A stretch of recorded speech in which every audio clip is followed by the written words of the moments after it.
Bueno, para comenzar vamos a analizar tres perspectivas diferentes para responder a la misma pregunta. ¿Cuál es el origen de la vida? Desde la filosofía, esta busca explicar el origen de la vida mediante la razón, la reflexión y el análisis lógico. Desde la religión, las diferentes religiones se han encargado de explicar la creación de la vida mediante actos eh, de una deidad o de una fuerza creadora. Y la ciencia propone que la vida surge a través de procesos de evolución química que permitieron la formación de moléculas orgánicas, sistemas autorreplicables y de primeras células. Entonces vamos a evaluar que la Tierra hace 4.500 millones de años tenía un ambiente completamente diferente al que vivimos actualmente. El ambiente era hostil, esto debido a la intensa actividad volcánica que se daba, los bombardeos constantes de los meteoritos, las altas temperaturas, las tormentas eléctricas, entre otros. Todo esto también se veía reflejado en la atmósfera que se tenía en ese tiempo. Por ejemplo, las tormentas generaban las descargas eléctricas, como ya lo hablé, pero la atmósfera para ese entonces no tenía capa de ozono, lo que permitía que la radiación ultravioleta emitida por el sol penetrara más en la Tierra. Entonces, esto junto con la energía geotérmica y los componentes atmosféricos, como el vapor de agua, el hidrógeno, el metano, el amoníaco y el dióxido de carbono, estaban libres dentro de esta atmósfera. Y aquí quiero resaltar que, como ustedes se pueden dar cuenta, no hay oxígeno. Se cree que en este entonces las moléculas de oxígeno libre eran casi escasas o casi nulas. Entonces, esto nos permite evidenciar y realizarnos esta pregunta. ¿Cómo desde las moléculas simples ya nombradas se puede dar origen a sistemas vivos? Y en ese entonces no había como tal oxígeno libre. Aparecen Oparin y Helden, cuales postulan que la vida surge gradualmente a través de la materia inorgánica y mediante un proceso de evolución química. Esto propone que los componentes de la atmósfera reductora y las fuentes de energía trabajan entre sí y ellos plantean la teoría de la síntesis abiótica. Esta hipótesis describe una serie de etapas secuenciales. Entonces, entre las moléculas más simples y la energía disponible se unían para formar moléculas orgánicas y a su vez estas iban a componer el caldo primitivo. ¿Qué pasaba?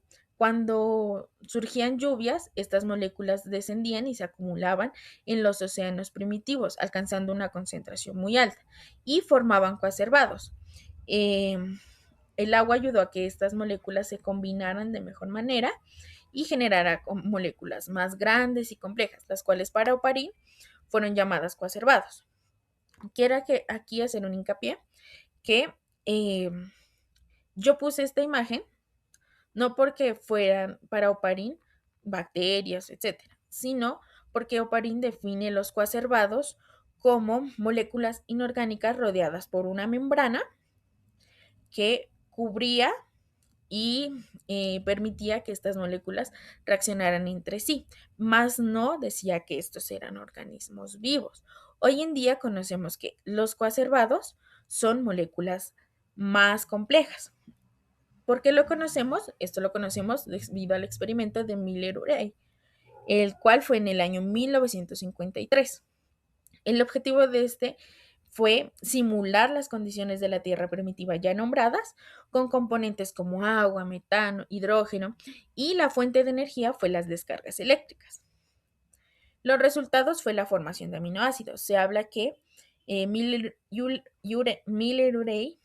él eh, dejó este montaje en su laboratorio y a los pocos días se encontró la formación de aminoácidos como alanina y glicina, que son moléculas orgánicas complejas. Entonces se evidencia de la síntesis abiótica. ¿Cuál fue la importancia de este? Fue que fue el primer respaldo de Oparin y Helden para su teoría e inició la química prebiótica moderna. Este experimento, a su vez, demostró cómo desde moléculas simples podían formarse los primeros bloques o ladrillos que permitieran la formación de sistemas más complejos y replicables luego. Em, y esto a su vez permitió determinar las interacciones entre los mismos.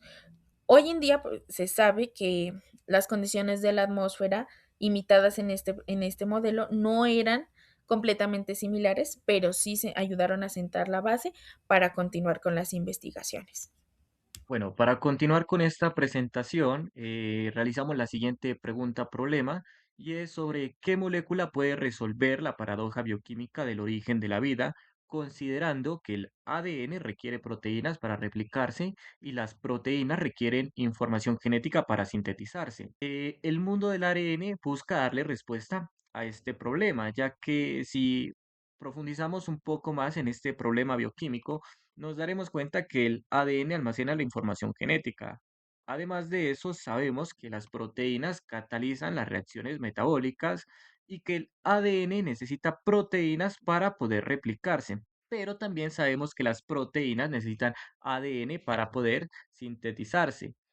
Y ahí es donde llega este problema, ¿no? Si el ADN necesita de las proteínas y las proteínas necesitan del ADN, lo que queremos saber es cuál fue primero. Es como, ¿qué fue primero, el huevo o la gallina? Pero en este caso es, ¿qué fue primero, el ADN o las proteínas? Y es por eso que nosotros, bajo esta investigación y conociendo esta teoría, podemos llegar a la deducción de que posiblemente en un mundo primitivo el ARN cumplía estas dos funciones, esa función de almacenar información genética y esa función también de catalizar ese tipo de reacciones. Si nos damos cuenta en esta imagen, al comparar el ADN con el ARN, podemos darnos cuenta que en las bases nitrogenadas hay un cambio entre la timina y el uracilo. La timina que la encontramos en el ADN y la del uracilo que la encontramos en el ARN. Pero si nosotros indagamos más en esta gráfica que tenemos aquí, podernos darnos cuenta que en el grupo de las azúcares, específicamente en el carbono 2, el ARN cuenta con un grupo hidroxilo. Y este grupo hidroxilo es fundamental porque es el que permite que este ARN sea un poco más catalítico, permitiendo esto, que el ARN pueda realizar catalizadoras. Eh, entonces, cuando nosotros nos encontramos con este grupo hidroxilo va a permitir que el ARN forme estructuras tridimensionales más complejas. Además de eso, va a permitir que interaccione con otras moléculas y realice actividad catalítica. Gracias a ello puede comportarse como una enzima primitiva. Sin embargo, también tiene consecuencias negativas y es que el ARN es menos estable que el ADN y por eso actualmente el ADN es el principal sistema de almacenamiento de información genética. Y bueno, teniendo en cuenta de que el ARN puede almacenar información genética, llega la incógnita sobre si también puede realizar reacciones químicas y la respuesta es sí. Y la evidencia de esto son las ribosimas. En 1982, Thomas Sachs, bajo su estudio, logra identificar estas ribosimas. Pero bueno, ¿qué son las ribosimas? Son prácticamente moléculas de ARN que pueden actuar como enzimas. ¿Y dónde encuentra Thomas Sets estas ribosimas? Thomas Sets las encuentra en los ribosomas. Dentro de los ribosomas encontramos ARN ribosomal. ¿Y de qué es importante estas ribosimas o cómo funcionan estas ribosimas? Pues las ribosimas funcionan de la siguiente manera. El ARN no permanece como una cadena lineal, sino que puede plegarse formando estructuras tridimensionales más complejas, como lo explicaba aquí gracias a que en el grupo del carbono 2 se presenta este grupo hidroxilo, entonces permite plegarse formando estructuras tridimensionales más complejas. Y estos plegamientos generan sitios de unión, regiones catalíticas y centros reactivos de manera similar a las enzimas proteicas. ¿Y qué reacciones realizan? Pues si vamos a los ribosomas, podemos darnos cuenta que los ribosomas pueden cortar ARN, unir fragmentos de ARN, modificar el ARN y participar en reacciones de síntesis. Esto demuestra que el ARN puede actuar como un catalizador biológico. Y como bien les mencionaba, el ejemplo más importante es el ribosoma. Eh, y pues gracias a esto podemos darnos cuenta de que el ARN puede dar respuesta a ese paradigma bioquímico sobre qué fue primero, si el ADN o las proteínas. Pues si partimos de que el ARN puede almacenar información genética y de que el ARN también puede catalizar, entonces eso puede dar o es una pista clave de cómo pudo haber comenzado la vida en la Tierra. La formación de protocélulas es el proceso por el cual las moléculas orgánicas quedaron encerradas en membranas simples de lípidos, formando estructuras parecidas a células que fueron precursoras de los primeros seres vivos. Los lípidos pueden organizarse de forma espontánea en el agua, formando así pequeñas vesículas como membrana semipermeable. Esas estructuras lograron aislar un espacio interno donde se acumulan moléculas de ARN y proteínas, constituyendo así un paso fundamental de las primeras células. La hipótesis de las fuentes hidrotermales compone que la vida surgió en el fondo del océano, cerca de chimeneas volcánicas submarinas. Estas liberaban calor, minerales y gases que proporcionaban energía necesaria para las reacciones químicas, además de proteger moléculas primitivas de la radiación ultravioleta presentes en la Tierra. Esta hipótesis plantea que la vida puede originarse en el fondo del océano, cerca de chimeneas termales. Estas estructuras liberaban agua caliente, minerales y gases como hidrógeno, metano, que aportaban energía para las primeras reacciones químicas. Además, también los minerales de las rocas favorecieron la formación de moléculas cada vez más complejas, creando así un ambiente adecuado para el surgimiento de las primeras formas de vida. Una evidencia importante sobre el origen de la vida es el meteorito Murchison, que cayó en Australia en 1969. En su interior se encontraron más de 100 aminoácidos, además de azúcares y componentes del ADN y ARN.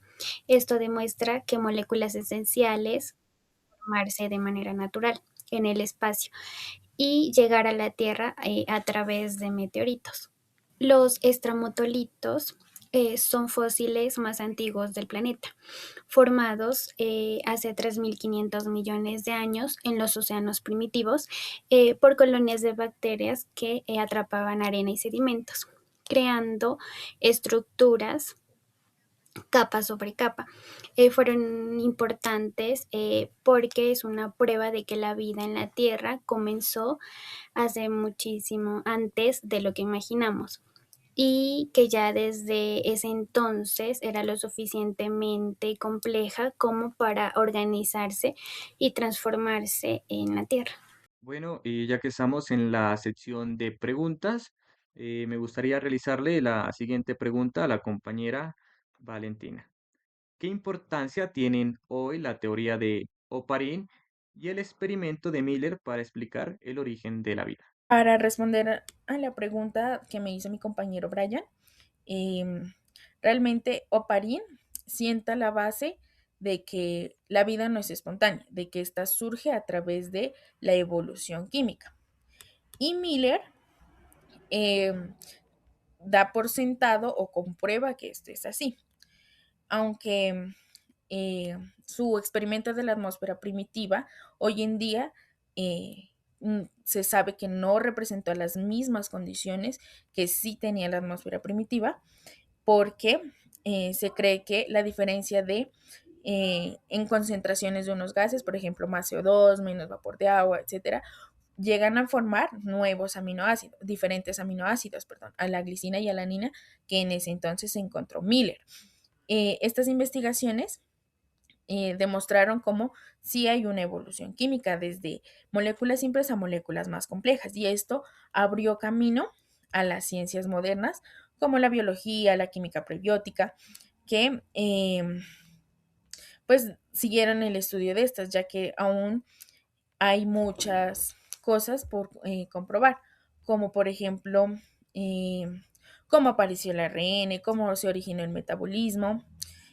Oparin guió la investigación y la experimentación que se realizó pues fue una continuación de esta. Tengo una pregunta para mi compañero Brian y es por qué el grupo hidroxilo que está en el ARN permite que el ARN se pliegue en tridimensionalidad y sirva de catalizador. Respondiendo a la pregunta que me hace la compañera, hay que partir nuevamente de esta gráfica que tenemos aquí del ADN, de la estructura del ADN y de la estructura del ARN. ¿Por qué es importante y cómo permite el grupo hidroxilo esa capacidad de plegamiento tridimensional? Pues el grupo hidroxilo es muy electronegativo y nosotros al tener el ARN como una cadena plana y que justo en este carbono 2 haya este grupo hidroxilo, esta electronegatividad va a permitir que se empiecen a hacer unos pliegues, pero estos pliegues no funcionan solos por el grupo hidroxilo. Hay que tener en cuenta que también hay unas bases nitrogenadas que van a permitir que, gracias a esa electronegatividad, se formen puentes de hidrógeno. Y con la formación de esos puentes de hidrógeno va a empezar a plegarse y a plegarse hasta formar estructuras tridimensionales. Teniendo en cuenta esto, es que podemos dar respuesta a eso. Pero si analizamos la estructura del ADN, nos damos cuenta de que el ADN en este carbono 2 no cuenta con un grupo hidroxilo, sino que va a contar con un grupo hidrógeno. También es importante esto, ya que el ADN va a ser un poco más rígido frente al ARN y gracias a eso es que el ADN cuenta con esa capacidad de guardar información, ya que es más rígido y por ende no va a tender a plegarse ni a hacer estos procesos extraños como lo hace el ARN. Y la ventaja que permitió esto en el ARN, pues que al momento de que se empiezan a hacer esos pliegues tridimensionales y al no existir proteínas y al no existir nada de eso, el ARN funciona como un catalizador, permitiendo de que cumpla esas dos funciones de guardar información genética y fungir como catalizador para que se puedan realizar el resto de reacciones. Mi pregunta es para la compañera Yuni. Si los estromatolitos están hechos de roca y arena, ¿por qué los científicos los consideran fósiles y qué nos revelan sobre los primeros seres vivos del planeta? Eh, bueno, estos se consideraban fósiles porque son estructuras de piedra que quedó como molde de la actividad de las bacterias. Aunque las bacterias murieron, la roca conserva la forma exacta de las capas que estaban construidas. Esto pues nos revela que los primeros seres vivos no eran simples, ni tampoco que vivían aislados, sino que nos muestra que desde el principio de la los microorganismos tenían una complejidad para unirse y también pues para organizarse, trabajar en equipo y transformar el suelo pues que los habitaban. Para finalizar nuestro tema sobre el origen de la vida, tenemos las siguientes conclusiones. La teoría de Oparin y el experimento de Miller-Urey fueron fundamentales, ya que estos demostraron que las moléculas esenciales para la vida pueden también formarse a partir de compuestos simples de procesos naturales.